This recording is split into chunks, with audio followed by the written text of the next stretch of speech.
करवा चौथ व्रत कथा। एक बार गणेश जी एक छोटे बालक के रूप में चिमटी में चावल और चमचे में दूध लेकर निकले। वे हर किसी से कह रहे थे, कोई मेरी खीर तो बना दो, कोई मेरी खीर बना दो। एक बुढ़िया बैठी थी, उसने कहा, ला मैं बना दूं। वह छोटा सा बर्तन चढ़ाने लगी। तब गणेश जी कहते हैं कि दादी माँ, छोटी सी भगोनी मत चढ़ाओ, तुम्हारे घर में जो सबसे बड़ा चरू हो वही चढ़ा दो। बुढ़िया ने वही चढ़ा दिया। अब वह देखती रह गई कि वह तो पूरा भर गया है। गणेश जी ने कहा, दादी माँ, मैं नहा कर आता हूँ। खीर तैयार हो गई तो बुढ़िया के पोते पोती खीर खाने के लिए रोने लगे। तब बुढ़िया ने कहा कि गणेश जी आपके भोग लगना, कहकर चूल्हे में थोड़ी सी खीर डाली और कटोरे भर भर कर बच्चों को दे दी। पड़ोसन ऊपर से देख रही थी तो बुढ़िया ने सोचा यह चुगली खा देगी, सो कटोरा भरकर उसे भी पकड़ा दी। अब बेटी की बहू ने चुपके से एक कटोरा खीर खाई और कटोरा चक्की के नीचे छुपा दिया। अब भी गणेश जी नहीं आए तो बुढ़िया को बहुत भूख लग रही थी।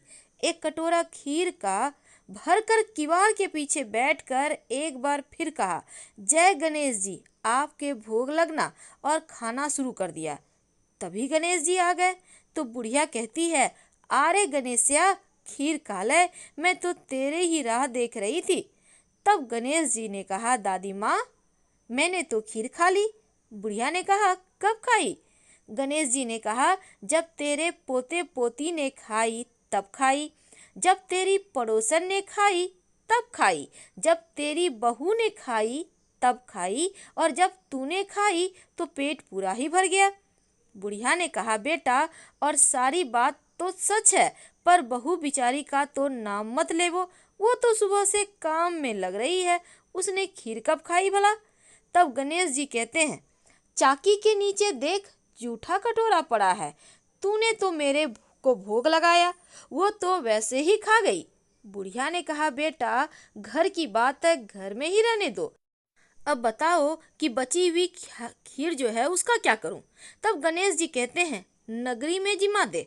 लोगों को न्योता दिया तो सब लोग हंसने लगे और बोले, कल तक तो खाने का पता नहीं था, आज नगरी जिमाएगी। फिर भी लोग आए और ठाठ से जिमे। नगरी जिमा दी, तब भी चरू पूरा ही भरा था। राजा को पता लगा तो बुढ़िया को बुलाया और कहा, क्यों बुढ़िया, ऐसा चरू तेरे घर अच्छा लगे या हमारे घर? बुढ़िया ने कहा कि राजा जी, आप ले लो। राजा जी ने खीर का चरू महल में मंगा लिया। लाते ही खीर में कीड़े मकोड़े बिच्छू कंसले हो गए और दुर्गंध आने लगी। तो राजा जी ने कहा, बुढ़िया, चरू वापस ले जा, जा, तुझे हमने दिया। बुढ़िया ने कहा, राजा जी, आप देते तो पहले भी कभी देते थे, पर चरा तो मेरे गणेश जी ने दिया है। बुढ़िया ने चरा वापस लिया, लेते ही सुगंधित खीर हो गई। अब घर आकर बुढ़िया ने गणेश जी से पूछा कि बची हुई खीर का क्या करूं? तब गणेश जी ने कहा, झोपड़ी के कोने में गड्ढा खोद कर गाड़ दे, और उसी जगह सुबह उठकर वापस खोदेगी तो धन के दो चरे मिलेंगे।